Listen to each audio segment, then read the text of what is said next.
ಕಪಿಲಸಿದ್ಧ ಮಲ್ಲಿಕಾರ್ಜುನ ಮಂದಿರ ಸೊಲ್ಲಾಪುರ ಪ್ರವೇಶ ದ್ವಾರದಿಂದ ಒಳಗಡೆ ಹೋಗೋಣ.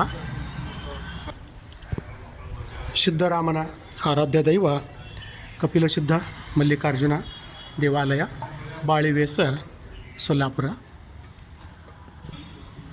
ಸೊಲ್ಲಾಪುರಕ್ಕೆ ಮೊದಲು ಸೊನ್ನಲ್ಗಿ ಎಂದು ಕರೆಯಲಾಗುತ್ತಿತ್ತು.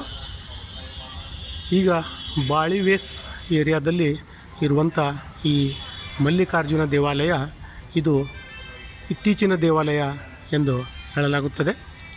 ಪ್ರಾಚೀನ ದೇವಾಲಯ ಕೋಟೆಯ ಒಳಗಡೆ ಇದೆ.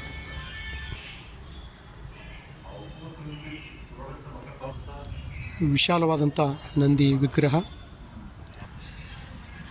ಸಿದ್ಧರಾಮ ಅವರು ಸ್ಥಾಪಿಸಿದಂತಹ ಇಲ್ಲಿ ಶ್ರೀ ಅಯಲೇಶ್ವರ ಲಿಂಗ ಇದೆ. ಅದರೊಂದಿಗೆ ಸಾಕ್ಷಿ ಗಣಪತಿಯನ್ನು ಕೂಡ ಇಲ್ಲಿ ನೋಡಬಹುದು. ದೇವಾಲಯದಲ್ಲಿ ಸೂಕ್ಷ್ಮವಾದ ಕೆತ್ತನೆ ಮಾಡಲಾದಂತಹ ಕಂಬಗಳಿಂದ ಈ ದೇವಾಲಯವನ್ನು ನಿರ್ಮಿಸಲಾಗಿದೆ. ಮಲ್ಲಿಕಾರ್ಜುನ ದೇವಾಲಯ ಪರಿಸರದಲ್ಲಿ ಸಾಕಷ್ಟು ವಿಶಾಲವಾದಂಥ ಪ್ರಾಂಗಣ ಇರುವುದನ್ನು ನಾವು ನೋಡಬಹುದು. ಹಿಂದುಗಡೆ ಶ್ರೀ ಭ್ರಮರಾಂಬಿಕಾ ದೇವಿ ಮಂದಿರ ಇದೆ.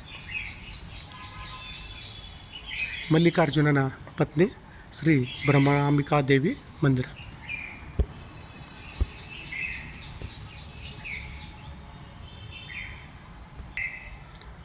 ಉಮಾಕ್ಷೇತ್ರೇಶ್ವರ ಲಿಂಗ ಮತ್ತು ಬೇರೆ ಬೇರೆ ಮೂರ್ತಿಗಳು.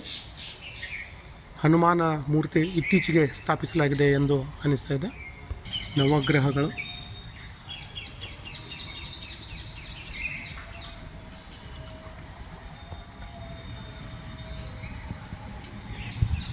ಸಿದ್ಧರಾಮ ಸ್ಥಾಪನೆ ಮಾಡಿದ ಶ್ರೀ ಆನಂದೇಶ್ವರ ಲಿಂಗ.